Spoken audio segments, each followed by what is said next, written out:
Au nom du Père et du Fils et du Saint-Esprit, ainsi soit-il. Notre Père qui êtes aux cieux, que votre nom soit sanctifié, que votre règne arrive, que votre volonté soit faite sur la terre comme au ciel. Donnez-nous aujourd'hui notre pain de chaque jour. Pardonnez-nous nos offenses comme nous pardonnons à ceux qui nous ont offensés. Et ne nous laissez pas succomber à la tentation, mais délivrez-nous du mal, ainsi soit-il.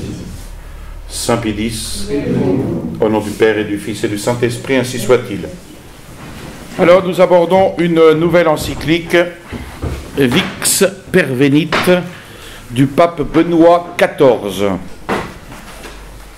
Encyclique du 1er novembre 1745, et qui traite de l'usure et des autres profits malhonnêtes.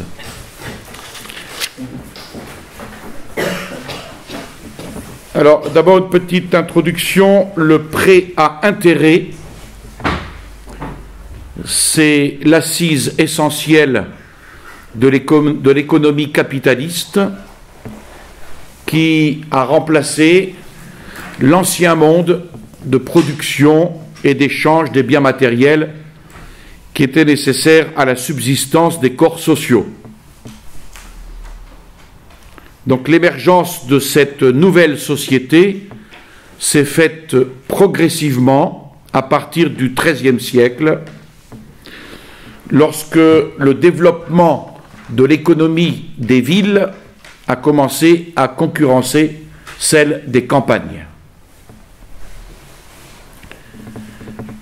L'invention en Italie de la lettre de change au début du XIVe siècle, en facilitant les transferts de fonds monétaires, a donné une impulsion décisive au commerce international et aux banques. Et le remplacement de l'encaisse métallique par le papier-monnaie, gagé sur l'ensemble des richesses immobilières ou industrielles, a donné une impulsion extraordinaire à la production des biens de consommation. Quand je dis extraordinaire, ce n'est pas pour en faire la louange.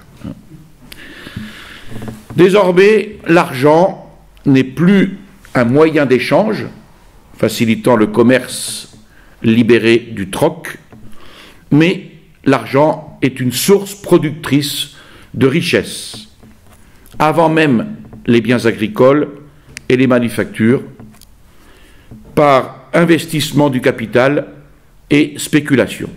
C'est pour ça que l'agriculture, elle disparaît. La découverte des nouvelles terres à la fin du XVe siècle, puis la révolution technique et scientifique après 1600, ont posé les conditions de l'industrialisation contemporaine qui se développe à partir du XVIIIe siècle. Il en est résulté une prodigieuse prospérité matérielle pour l'Occident, mais aussi de larges clivages de richesses et qui vont engendrer un affrontement permanent entre classes sociales.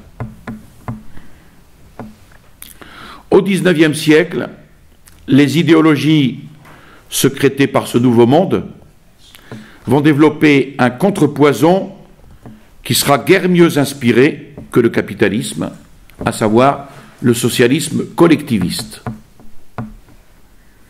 Et depuis 200 ans, les sociétés vivent sur un équilibre instable qui est fait de l'opposition capitalisme contre socialisme.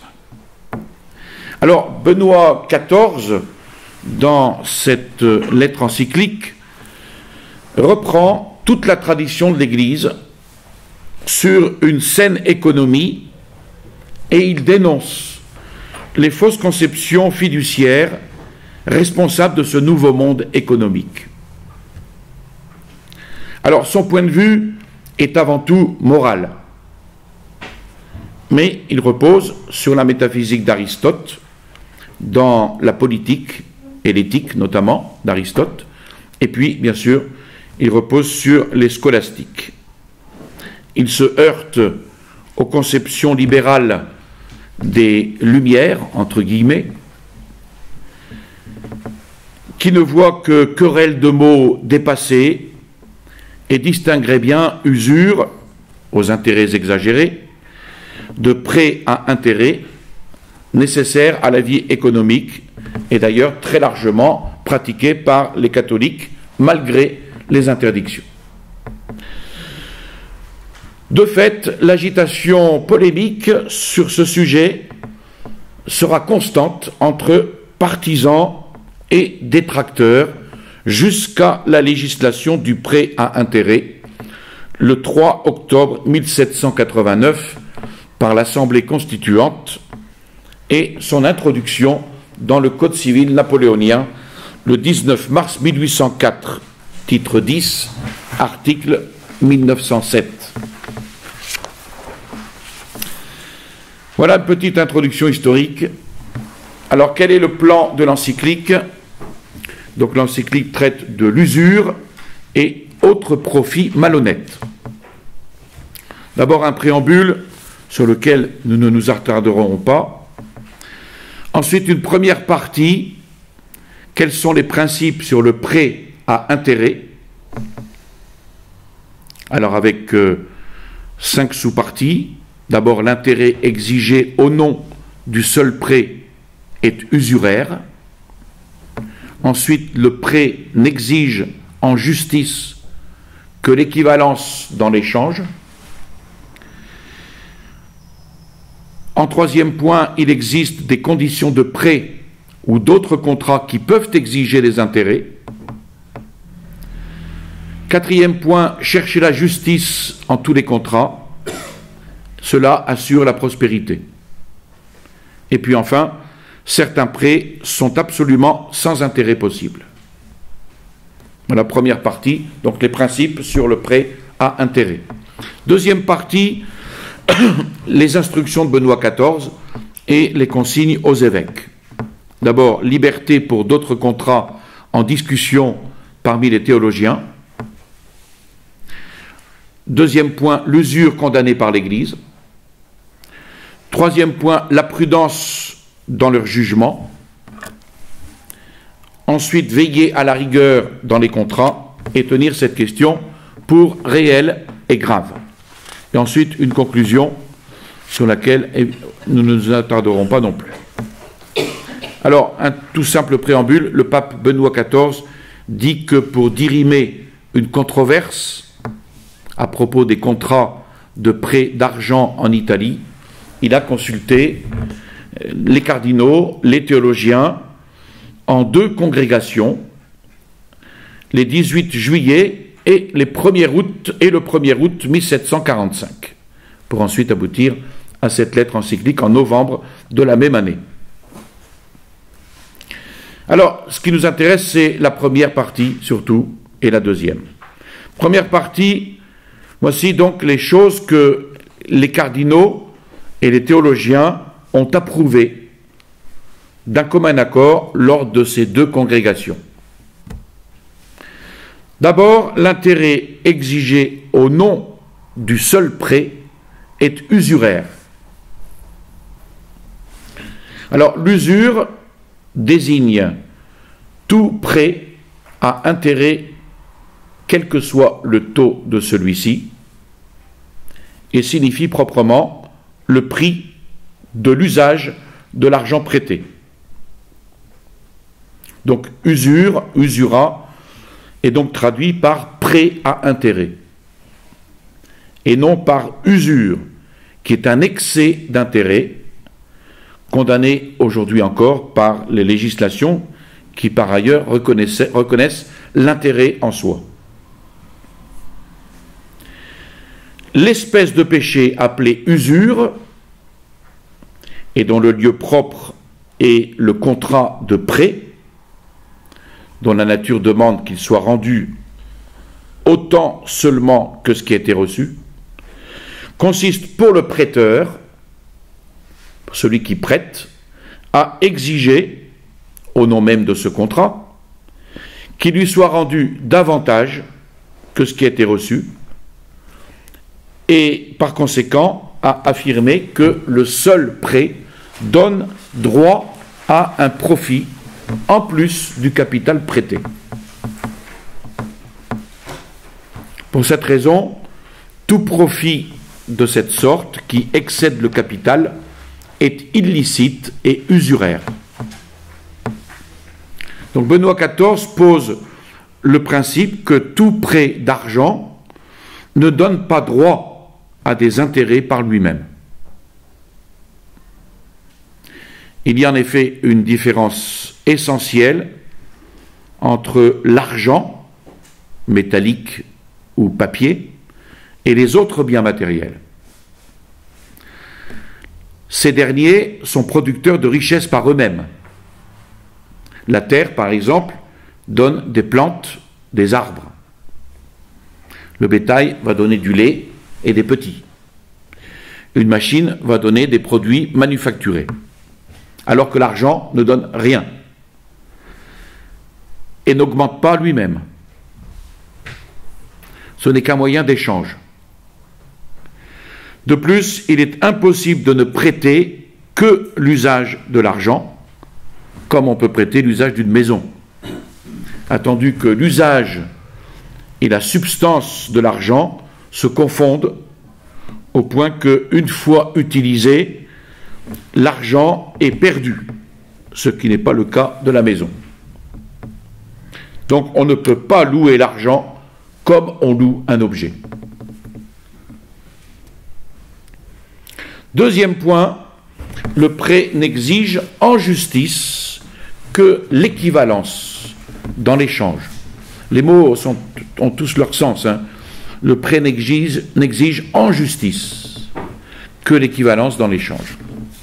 Personne ne pourra être préservé de la souillure du péché d'usure en arguant du fait que ce projet n'est pas excessif ou inconsidéré, mais modeste, qui n'est pas grand mais petit, ni du fait que celui à qui on le réclame n'est pas pauvre mais riche, ou bien encore que l'argent prêté n'a pas été laissé inactif, mais a été employé très avantageusement pour augmenter sa propre fortune, pour acquérir de nouveaux domaines ou se livrer à un négoce fructueux.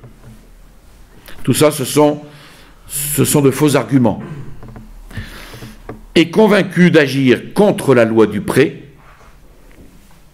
laquelle consiste dans l'égalité entre ce qui est donné et ce qui est rendu, donc est convaincu d'agir contre cette loi du prêt, celui qui, après avoir reçu un équivalent, ne craint pas d'exiger encore davantage sous prétexte du prêt.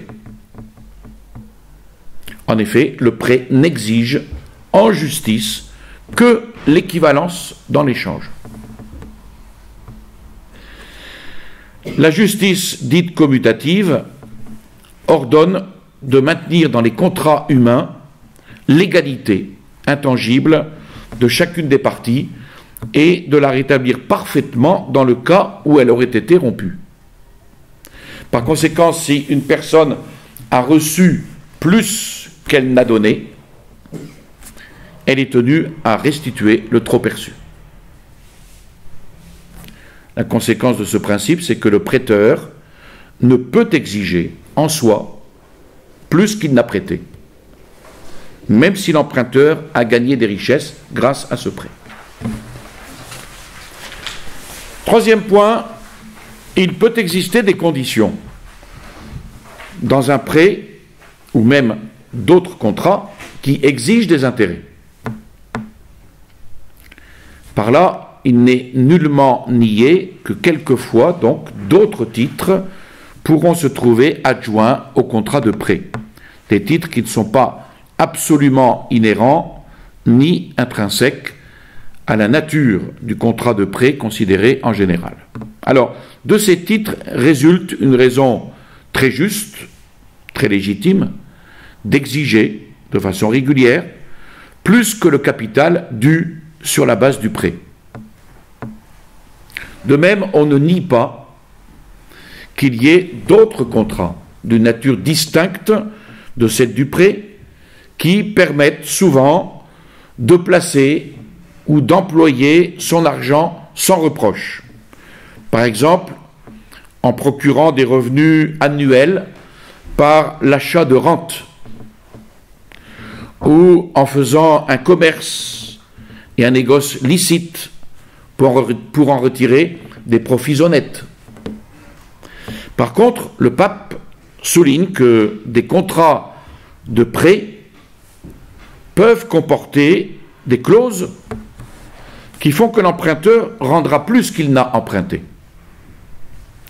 Et là, il s'agit de clauses qui sont extrinsèques au prêt, qui reposent sur des raisons qui dépendent de la société ou de l'activité économique, comme le sont le lucrum cessans, c'est-à-dire le profit arrêté ou le profit empêché, le bailleur d'argent n'ayant plus à sa disposition les moyens financiers prêtés avec lesquels il pourrait faire des placements lucratifs. L'intérêt est alors un dédommagement raisonnable de gains qu'il aurait pu faire. Ou ce qu'on appelle en latin le damnum emergens, c'est-à-dire le péril venant de l'abandon d'argent par le prêteur pour un certain temps.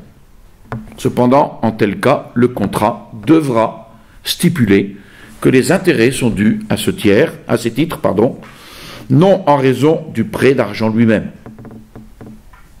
Et ça, c'est une réponse qu'a fait le cardinal Antonelli de la Sacrée Pénitencerie le 18 février 1807. Et puis, troisième titre à recevoir des intérêts, ce qu'on appelle le periculum sortis, c'est-à-dire le risque encouru par le prêteur qui légitime une compensation. Par contre, le service procuré à l'emprunteur ne peut justifier de recevoir un intérêt parce qu'un tel service est de l'essence même du prêt. Ce n'est qu'un titre extérieur du prêt qui peut expliquer les intérêts. Quatrième point, il faut chercher la justice dans tous les contrats. Et chercher la justice dans tous les contrats, c'est cela qui va assurer la prospérité, puisqu'on sera dans le domaine de l'honnêteté. Il est certain que dans tant de diverses sortes de contrats, il faut maintenir l'égalité propre à chacun. Tout ce qui est reçu au-delà de ce qui est juste relève, sinon de l'usure, parce qu'il n'y a point de prêt avéré, du moins d'une autre injustice véritable qui impose pareillement l'obligation de le restituer. Par contre, si tout est fait dans les formes, si tout est pesé sur la balance de la justice, alors il est indubitable que ces mêmes contrats fournissent une multiplicité de moyens, de manières licites qui suffisent à alimenter le commerce et les négoces fructueux en vue du bien commun. Donc l'Église, voyez ici, ne se borne pas aux anathèmes. Elle a toujours soutenu les formes légitimes d'usage de l'argent dans la société économique, proposant aux détenteurs de capitaux de les placer dans les sociétés commerciales, dans les prêts maritimes, pour stimuler l'activité économique. Dans les sociétés en commandite, l'industrie des uns se trouvait alliée à la bourse des autres, les risques étant partagés. Le gain et la perte étaient les mêmes pour tout le monde.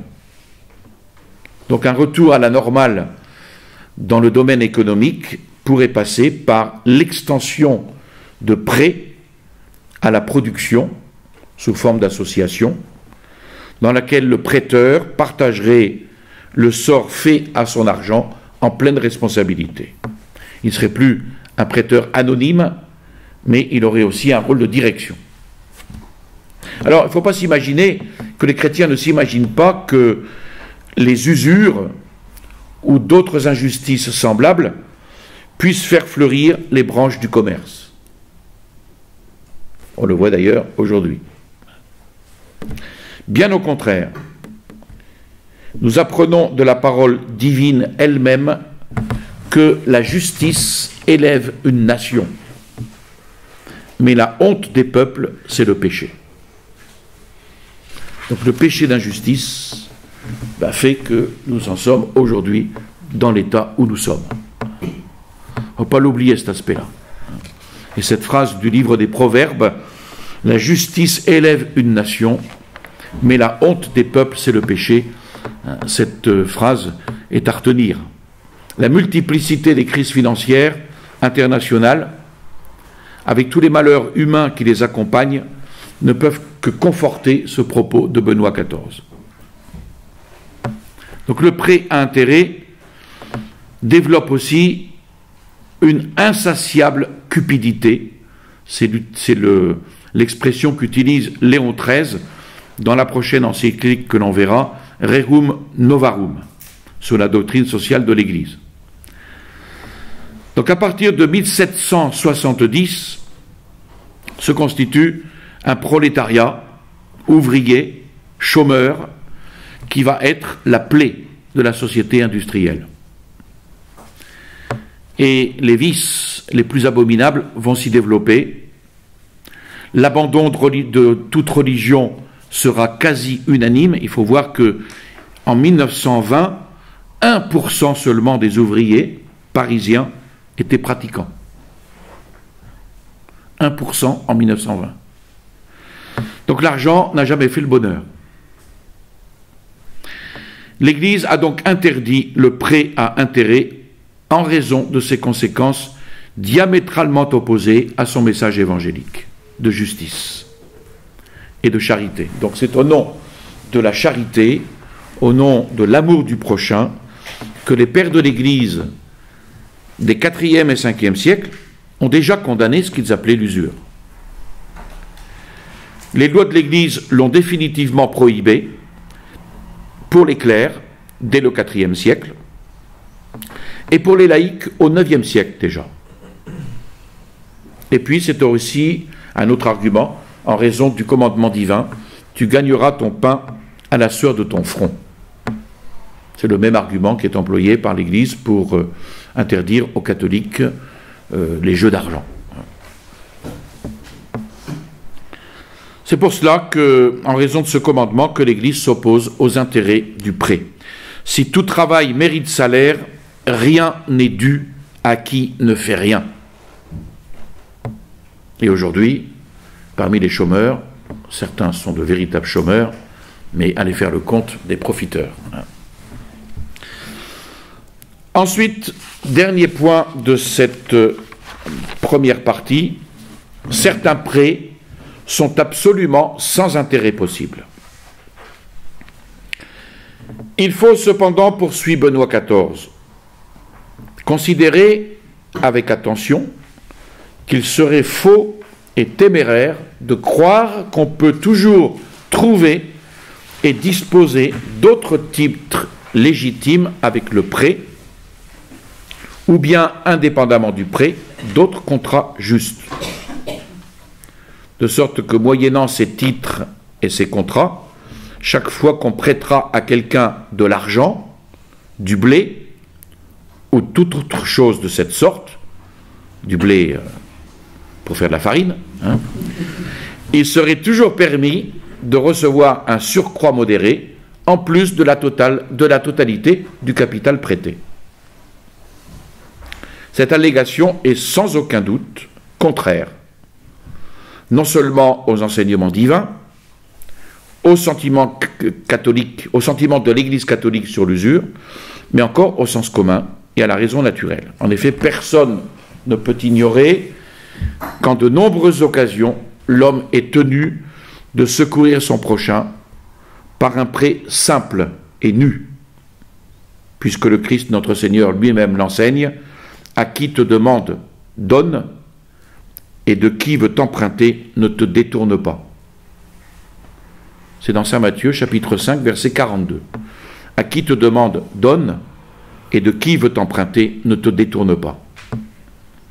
Et puis, en certaines circonstances, il n'existe, en dehors du prêt, aucun autre contrat qui soit véritable et juste. Alors, le prêteur ne peut pas exiger d'office ou même systématiquement un intérêt. Il peut y avoir des prêts nus d'intérêt, comme le signale Benoît XIV, pour personnes en difficulté de subsistance par exemple, car en cas de nécessité, les biens matériels sont communs. En cas de nécessité, les biens matériels sont communs, c'est pour cela que l'Église admet par exemple qu'un alpiniste qui a prévu l'ascension de l'Himalaya en quelques jours et a prévu la nourriture qu'il fallait, il est retardé par des intempéries, est retardé d'une façon telle qu'il va mourir de faim. Et il rencontre un chalet, tout volet fermé, il lui est permis de fracasser le volet et de vider tout ce qu'il y a dans le frigidaire. Par chance, il trouve le frigidaire plein. Eh bien, il a le droit de vider le frigidaire et de se nourrir. Ce n'est pas un vol. Là s'applique la question du bien matériel qui est commun en cas de nécessité. Les bénéficiaires donc de ces prêts doivent restituer dès que possible. Par conséquent, si un homme désire une règle pour sa conscience, il lui faut d'abord examiner avec soin s'il existe véritablement avec le prêt un autre titre légitime, ou s'il peut passer un autre contrat juste que le contrat du prêt, en vertu duquel il pourra, sans crainte d'offenser Dieu, se procurer un profit honnête. Deuxième partie de cette encyclique, instructions et consignes du pape. Le premier point sur lequel je n'insiste pas, c'est liberté pour d'autres contrats en discussion. Deuxième point, l'usure condamnée par l'Église. Benoît XIV demande de bien faire voir au peuple que le vice de l'usure est condamné par l'Écriture sainte, qu'il prend même différentes formes. Si ces peuples veulent placer leur argent, qu'ils se gardent de se laisser emporter par l'avarice, source de tous les maux, qu'ils demandent conseil aux personnes renommées pour leur érudition et leur mérite. Et si nous regardons l'Écriture sainte, qu'est-ce que nous lisons?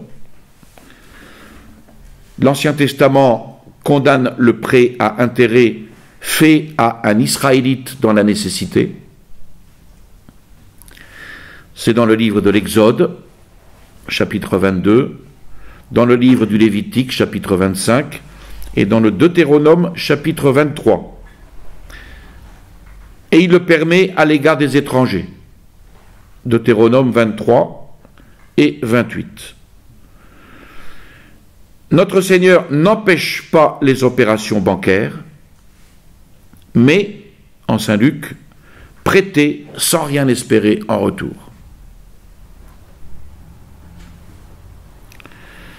Ensuite, le pape conseille, en troisième lieu, de la prudence dans les jugements.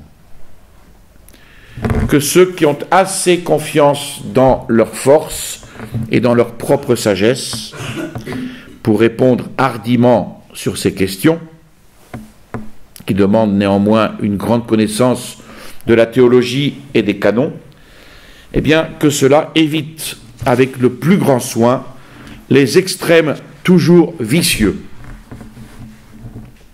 Quelques-uns, jugeant ces affaires avec beaucoup de sévérité, blâment tout intérêt tiré de l'argent comme illicite et tenant à l'usure. D'autres, au contraire, sont très indulgents et relâchés et pensent que tout profit est exempt d'usure. Alors, Benoît XIV leur donne quelques conseils d'appréciation. D'abord, ne pas trop s'attacher aux opinions particulières. Avant de répondre, consulter plusieurs écrivains de grand renom. Embrasser ensuite le parti qui sera vu clairement appuyé non seulement sur la raison, mais encore sur l'autorité. En cas de dispute au sujet de quelque contrat examiné, éviter soigneusement de rien dire d'injurieux et d'offensant à ceux qui suivent un sentiment contraire, bien se garder d'affirmer que leur opinion mérite d'être fortement censurée, surtout si elle n'est pas dénuée de raison et d'approbation d'hommes éminents, parce que les injures et les outrages rompent le lien de la charité chrétienne et sont pour le peuple des pierres d'achoppement et de scandale. Ensuite, il insiste surtout sur la vigilance dans la rigueur dans les contrats. Il faut avertir ceux qui veulent se préserver de la souillure du péché de l'usure et qui veulent confier leur argent à autrui de façon à tirer un intérêt légitime. Il faut les avertir de déclarer avant toute chose le contrat qu'ils veulent passer. Expliquer clairement et en détail toutes les conventions qui doivent y être insérées et quel profit ils demandent pour la cession de ce même argent. Et ces explications vont beaucoup contribuer non seulement à éviter les scrupules et les anxiétés de conscience, mais encore à prouver au fort extérieur le contrat qui a eu lieu. Et elle ferme ainsi la porte aux discussions, à ces discussions qu'il faut quelquefois soulever pour voir clairement si un placement d'argent qui paraît avoir été fait dans les règles renferme néanmoins une usure réelle ou dissimulée. Alors attention, la discipline ecclésiastique sur le prêt à intérêt a évolué en grande partie pour éviter les scrupules de conscience des catholiques et pour ne pas leur empêcher une participation à l'activité économique, puisque le prêt à intérêt était légitimé par la loi civile. Alors, il faut tenir cette question, malgré tout, pour réelle et pour grave. Et Benoît XIV, exhorte enfin à ne point accueillir les discours déplacés de ceux qui disent sans cesse qu'aujourd'hui, la controverse sur les usures n'est qu'une dispute de mots, vu que l'on retire ordinairement profit de l'argent cédé à autrui d'une manière quelconque. Et Benoît XIV, ici, répond aux philosophes des Lumières et aux économistes libéraux qui mettaient devant le fait accompli et qui justifiaient ainsi tout intérêt. Donc il suffit pour voir clairement à quel point cela est faux et éloigné de la vérité, il suffit de considérer que la nature d'un contrat est tout à fait différente et distincte de la nature d'un autre contrat. Et qu'il y a pareillement une grande différence entre les conséquences des contrats qui sont opposés entre eux. Il y a par exemple une différence évidente entre le revenu qu'on tire de l'argent légitimement et qui pour cette raison peut être gardé devant tout tribunal, et le revenu qu'on tire de l'argent illégitimement et dont pour cette raison le fort extérieur et le fort de la conscience ordonnent la restitution. Donc il est certain qu'on a tort de dire que la question proposée de nos jours sur les usures est une question sans importance, une question vaine, froide, parce qu'on tire ordinairement profit de l'argent cédé à autrui. À partir du début du XIXe siècle, l'Église a donc considéré que les raisons extérieures à recevoir des intérêts modestes pouvaient être étendues en général à tout prêt, s'accordant évidemment avec la législation civile. Ça, c'est une décision du Saint-Office sous Pie VIII du 18 août 1830 et puis de la Sacrée Pénitencerie du 16 septembre 1930 et du 18 avril 1889. Le Code de droit canon de 1917 permet de tirer, je cite ici le canon 1543, permet de tirer un profit légal à moins qu'il n'apparaisse comme immodéré ou même d'un profit plus élevé si un titre juste et proportionné peut être invoqué. Le Code de 1983 n'en parle même plus. La justification de cet intérêt, elle peut venir du changement d'utilisation de l'argent. Parce que de moyen d'échange, il est devenu une réserve de valeur pour investissement. Donc en le prêtant, le prêteur renonce à des avantages certains, même s'il va le recouvrer dans l'avenir. Un bien présent est plus apprécié et utile qu'un bien à venir. Nous savons tous quelque chose. Ce désavantage du prêteur a un prix, l'intérêt. Donc il ne s'agit pas d'ailleurs d'une compensation pour la dévaluation monétaire, prise en compte par exemple dans les emprunts indexés.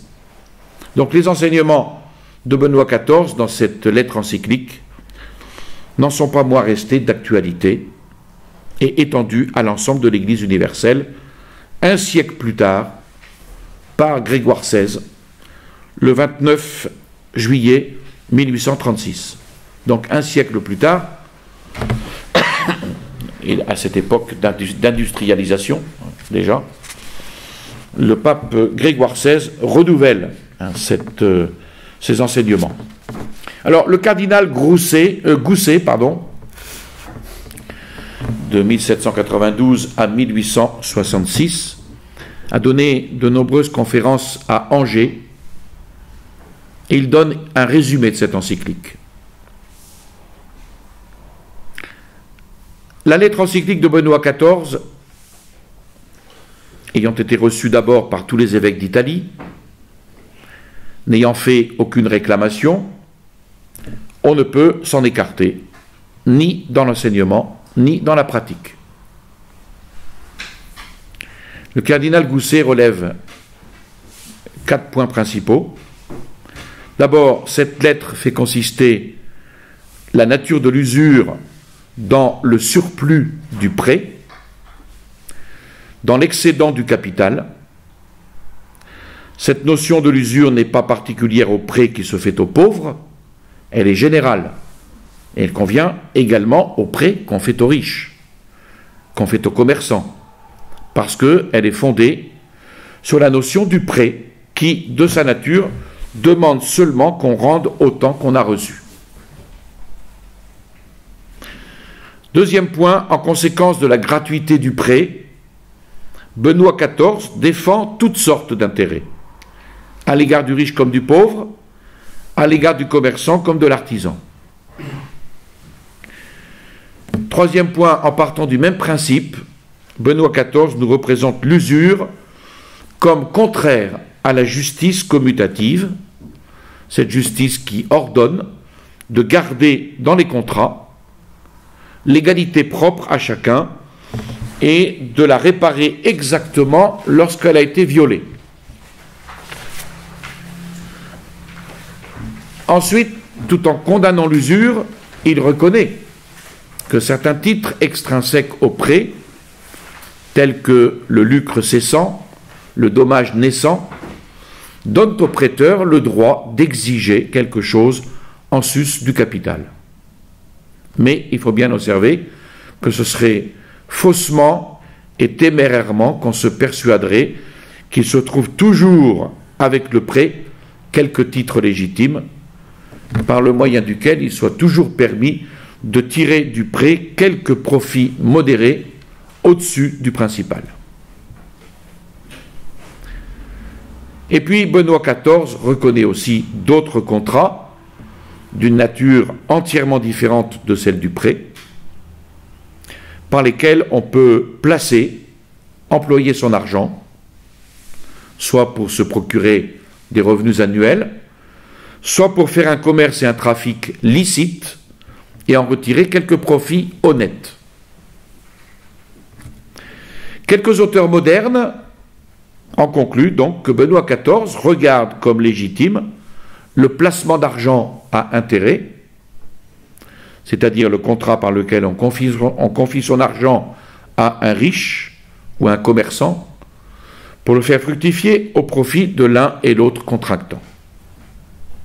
On convient, disent-ils, que le prêt simple est gratuit, qu'il n'est pas permis de tirer des intérêts du mutuum, c'est-à-dire du prêt simple, mais lorsqu'on donne son argent à un homme riche ou à un négociant, tant pour lui rendre service que pour en tirer quelques profits, on ne prête pas, mais on place son argent à intérêt. Alors, c'est un contrat permis, honnête, qui n'a point les caractères du prêt de consommation dont parle Benoît XIV, lorsqu'il condamne l'usure. Eh bien, cette assertion est fausse. En effet, les contrats par lesquels Benoît XIV dit qu'on peut tirer quelques profits sont, comme il l'enseigne lui-même, essentiellement distincts du prêt de consommation. Or, le prétendu placement d'argent dont il est question ne peut être qu'un véritable prêt. Il a tous les caractères du contrat que nous appelons prêt. Car ou c'est un simple prêt, ou une constitution de rente, ou un contrat de société, ou un contrat de louage. Alors, il analyse ici ces quatre points. On n'aura pas le temps de terminer, on continuera la prochaine fois. Ce n'est pas un contrat de rente. Une rente n'a lieu que lorsque la somme qui en est la matière est aliénée pour toujours, même quant à l'équivalent, ou, ce qui est la même chose, lorsque celui qui fournit cette somme renonce au droit que conserve le prêteur de réclamer la valeur après un certain temps. Donc si la rente était rachetable des deux côtés, ce ne serait pas une rente, ce serait évidemment un simple prêt. Ensuite, dire que le placement d'argent tient de la nature du contrat de société, ce serait également aller contre les notions les plus généralement reçues, car dans le contrat de société, le péril ou la perte et le bénéfice sont communs aux associés. C'est ce que le pape exprimait à un missionnaire d'Afrique. L'acte qui a lieu entre celui qui donne son argent et le négociant qui le reçoit, et dans lequel le prêteur ou le capitaliste est assuré du remboursement de ses deniers ou de son capital, avec un intérêt en sus, ne peut jamais être regardé comme un vrai contrat de société. Cet intérêt qu'il exige de celui à qui il remet son argent et en sus de son capital est injuste et prohibé, quoique le donneur dise qu'il n'entend point faire un prêt. Et nous analyserons la prochaine fois si l'on peut dire que c'est un contrat de louage. Et puis nous continuerons sur l'étude du cardinal Gousset. J'ai eu connaissance de cette étude après avoir lu l'encyclique. J'aurais préféré presque commencer par cette étude, parce que le cardinal Gousset donne des précisions très, très nettes sur tout ce qui est justement prêt, la notion du prêt, la notion d'intérêt, etc. Mais ça n'empêchera pas, en voyant ça la prochaine fois, de mieux comprendre encore l'encyclique de Benoît XIV.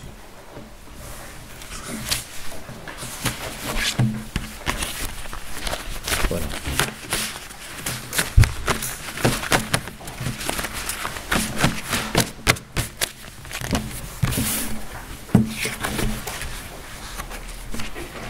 Donc, attention aux banquiers, hein, parmi eux.